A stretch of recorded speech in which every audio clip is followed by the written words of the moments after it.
এটা 2 বছর ধরে ছেলে মাদার ছেলে মেশিন ইঞ্জিনিয়ার তো জি। ও বলতেছে, কিন্তু আমি গুরুত্ব দিই না। আচ্ছা আচ্ছা। এবার করে আব্বা তুমি কিন্তু লাগাই দাও আমার প্রথমত এই সিঙ্গারটা চারাই না, তারপর ওই যে এই একবার লাগাইলে 1 বছরই শেষ। আহ, আর এই পেঁপেটা আপনি আর একবার লাগাইছেন 2 বছর পর্যন্ত, 2.5 বছর পর্যন্ত আপনি ফলন ছিঁড়তে পারবেন এবং ওই পারি না পানি না উঠলে যদি নাকি আপনার এই 1500 এই জায়গা মানে পেঁপে চাষ করছি, গাছ আছে। ফল আপনার এলাকায় পেঁপের চাহিদা কেমন?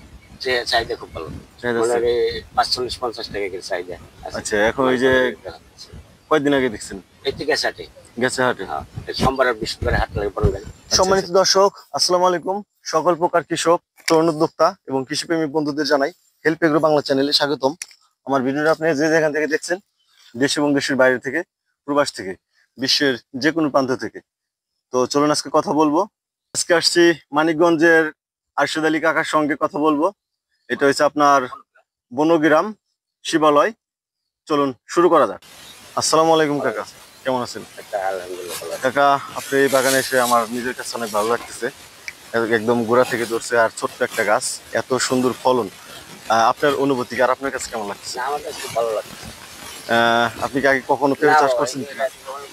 এটা 2 বছর ধরে ছেলে মাদার ছেলে মেশিন ইঞ্জিনিয়ার তো জি। ও বলতেছে, কিন্তু আমি গুরুত্ব দিই না। আচ্ছা আচ্ছা। এবার করে আব্বা তুমি কিন্তু লাগাই দাও আমার প্রথমত এই সিঙ্গারটা চারাই না, জি। তারপর ওই যে এই পেঁপে গাছ লাগাইছি, শাগার মধ্যে লাগাইছিলাম। আচ্ছা, শাগার মধ্যে যদি না লাগাইতাম তাহলে দেখবে যে আমার পেঁপে মানে সাথী ফসল হিসেবে শাক দিয়েছিলেন এই জমিতে? হ্যাঁ।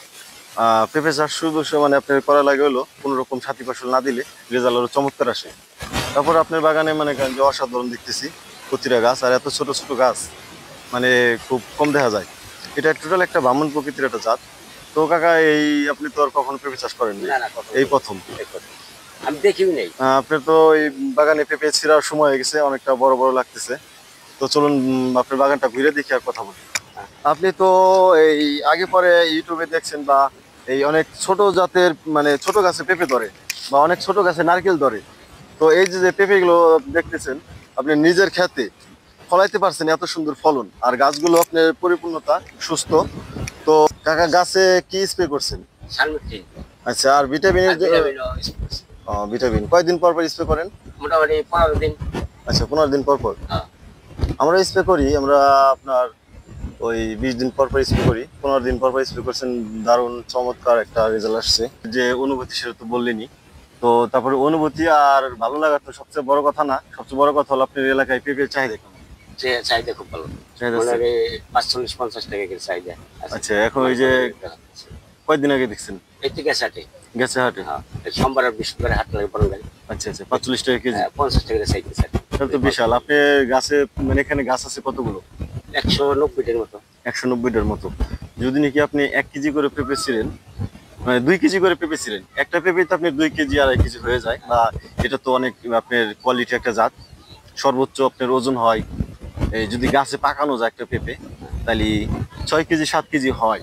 কিন্তু গড় এভারেজ ওজন একটা গাছ মানে পাকাইলে 4 কেজি, 4.5 কেজি, 5 কেজি, 3 কেজি এইভাবেই হয় সাধারণত। কিন্তু 6 কেজি 7 কেজি খুব কম হয়। তো আপনি যদি পাকাও বিক্রি করেন, তবে পাকা পেঁপে আপনার এলাকায় চাহিদা কেমন আছে? না, খুব ভালো চাহিদা। কারণ তো আমি তো আপনি এলাকায় আইসে ঘুরছি, কোনো এক জায়গায় আপনি এরকম বাগান দেখিনি, না, কারো দেখিনি, এরকম কি নর্মাল বাগানও দেখিনি, শুধু আপনি এই বাগানটা দেখলাম। আমি তো প্রথম করছি। আপনি এলাকায় আপনি প্রথম। ছেলে তো কাকা, যদি নাকি এই বলছিলাম একটা গাছ থেকে যদি আপনি 2 কেজি করে পেঁপে ছিলেন, যদি নাকি সর্বনিম্ন দামও যায় আপনার এই 30 টাকা যদি যায়, 20 টাকাও যায়, তবুও কিন্তু গাছ প্রতি আপনার দেখছেন এখানে 190টা গাছ আছে। তাহলে টোটালি আপনি কতগুলো পেঁপে? যদি 200 কেজি ছিঁড়া যায় তাও 5 মণ। আর 200 কেজি বলতে আপনি গাছই তো আছে 190টা। আর যদি নাকি 2 কেজি করে ছিঁড়া যায় তবে কিন্তু আপনি 10 মণ হয়ে যায়। ঠিক আছে, ওই 20 কেজি কম 10 মণ। তো এটাতে কিন্তু বিশাল একটা প্রফিট। এইভাবে তো আপনি ইচ্ছা করলে যদি কোন যে আমি প্রতিদিন ছিলুম এই 5 মণ করে, প্রতি গাছ থেকে একটা করে পেঁপে ছিলেন, 2টা করে ছিঁড়ার দরকার নাই, তবেই তো আপনার এই ভরপুর একটা অ্যামাউন্ট চলে আসবে। আর এই একটা করে যদি পেঁপে ছিলেন, তো মাসে যদি আপনি একটা গাছ থেকে এই 15টা পেঁপে ছিলেন, তবে তো আপনার আর কোনো কিছু দরকার নাই, মালিকের সারা বছরই এভাবে ছেড়া যাবে। আর পানি না আসে তাহলে অনেক। না, আপনার বাগানটা তো আমি দেখতেছি অনেক উঁচু জায়গায়, এই এলাকায় কি আপনার বন্যা হয় কিনা? না, বন্যা বেশ 5-7 বছর ধরে এই পিঠে পানি উঠে না। এরকম কি পরবর্তী সামনে কি আরো এরকম বড় সড়ো করে বাণিজ্যিক আকারে বাগান করার ইচ্ছা আছে? হ্যাঁ বাবা, আশা তো আছেই। এটা যদি আমি লাভবান হই এটা কিন্তু অবশ্যই লাভবান হবেন। এই যে একটা জিনিস জানেন কিনা জানি না, এই জাত একবার লাগাইলে কয় বছর খাওয়া যায়? তা তো আমি জানি না। অন্য হাইব্রিড আপনি যত পেঁপে দেখছেন, ওই পেঁপে আপনার এই একবার লাগাইলে 1 বছরই শেষ। হ্যাঁ। আর এই পেঁপেটা আপনার একবার লাগাইছেন 2 বছর পর্যন্ত, 2.5 বছর পর্যন্ত আপনি ফলন ছিঁড়তে পারবেন, এবং আমি পারি না। পানি না উঠলে যদি নাকি আপনার এই দুর্যোগের কোনো সমস্যা না হয়। তো আপনি প্রথম পেঁপে চাষ করছেন, এরকম তাক লাগাই দিচ্ছেন এলাকায়, এটা খুব দারুণ। কোনো একটা গাছে আপনার নর্মাল পেঁপে নেই, প্রত্যেকটা গাছে আপনার সুন্দর, অসাধারণ। তো চলুন কাকা ঘুরে দেখি, একটু আর সামনে যাই। কি কি সার মেডিসিন দিয়ে? মোটামুটি এই যে ডিএপি, আচ্ছা টিএসপি, আচ্ছা আচ্ছা। তারপরে পটাশ, এগুলো দিয়ে হালকা করে মিশিয়ে জি। তারপরে দিছিলাম। কোনো গোবর সার দিছিলেন কিনা? গোবর দিছিলাম, গোবরের গাছের সাইড মধ্যে সিটি সিটি দিছিলাম। ও, কারণ গাছটা তো অনেক ছোট দেখতেছি, আর ছোট গাছে আপনার খুব গ্রোথ পাইছে। হ্যাঁ, এই দেখেন এই নিচের পাতাগুলো আর কি ছিঁড়ে দিয়েন, যেগুলো মানে বয়স্ক হয়ে গেছে গা। আর পেঁপে তো ছিঁড়ার জো হয়েছে, প্রতি গাছ থেকে আপনি কম বেশি এই 4-5টা করে পেঁপে ছিঁড়তে পারবেন, এরকম দেখতেছি। কারণ এখন তো ভালো দাম আছে। 15-17 এই জায়গা মানে পেঁপে চাষ করেছি, গাছ আছে 190টা।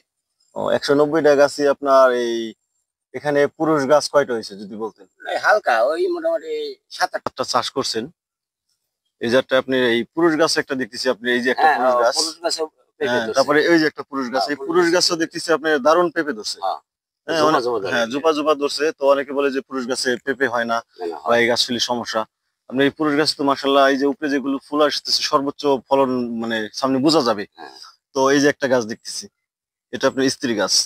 এখনই মনে হচ্ছে যে গাছে আপনার টোটালে এই 20 কেজি পেঁপে ধরে আছে।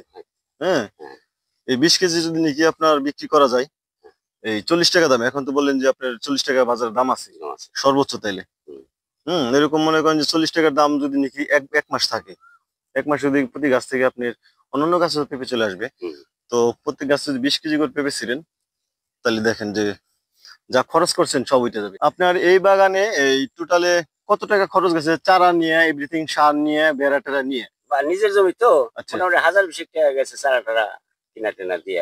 মাত্র 20,000 টাকা সব মিলে? আচ্ছা, তাহলে আপনি নিজের জমি কোন খরচ, নিজের না হয়তো তাহলে 40,000 টাকা খরচ হয়। দেখা যাচ্ছে এইটুকু জায়গা আপনার এই লিজ নিতে গেলে 15-20,000 টাকা লিজ, যেহেতু উঁচা জায়গা। তাহলে কাকা আপনার তো অতটা খরচ হয় নাই। 20,000 টাকা তো আপনি যে গাছ দেখতেছে, গাছ আপনার সর্বোচ্চ সুস্থ সবল আছে, পেলা না দিলেও এই গাছ আপনি থাকবে, কোনো রকম সমস্যা হবে না। হ্যাঁ, তবে ভালো একটা দেখলাম। আর মূল কথা হলো 20,000 টাকা যে খরচ করছেন, এটা তো কাকা আপনার 2 হাটে 20,000 টাকা উঠে যাবে। মালিকে দিলি, হ্যাঁ, মালিককে তো অবশ্যই দিছে, না দিলে তো এরকম ফলন বানাইতে পারতেন না। মানুষের কোনো ক্ষমতা নাই, সর্বোচ্চ দিছে। এই এক একটা গাছ দেখলে মন প্রাণ জুড়ে যায়। এরকম একটা গাছ যদি মানে আপনার কাঁচার কথা বললাম, সর্বনিম্ন আপনি 1600 টাকার পেঁপে বিক্রি করতে পারবেন নর্মালি একটা গাছ থেকে। মনে করেন যে যদি নাকি এই একটা গাছে 1 বছরে 120 কেজি পেঁপে দেয়, এর চাইতে আর হইতে পারে না। এরকম 3 মণ যদি পেঁপে ছিলেন, তো সর্বনিম্ন দামই বলছি 1600 টাকা। তো যদি নাকি আবার পাকায় বিক্রি করেন, তাহলে একটা গাছে পেঁপে ধরবে আপনার 120 কেজি। 120 কেজি যদি পাকায় বিক্রি করেন, একবার সামনের বছর পুরানো যদি নাও রাখেন, তবুও কোনো সমস্যা নাই। প্রতিটা পেঁপে আপনার এই 100 টাকা 150 টাকা নর্মালি বিক্রি করতে পারবেন যদি পাকায় বিক্রি করেন। আপনি এলাকায় আমি পেঁপে গাছ দেখিনি, পাকায় বিক্রি করলে সর্বোচ্চ নাই এই রেজাল্ট পাবেন আশা করি। তো কাকা, আপনি এই বাগানে এসে খুব ভালো লাগলো, তো মন প্রাণ জুড়ে গেছে। তো আপনার হাসি দেখে খুব ভালো লাগতেছে। তো কাকা ভালো থাকবেন। আসসালামু আলাইকুম।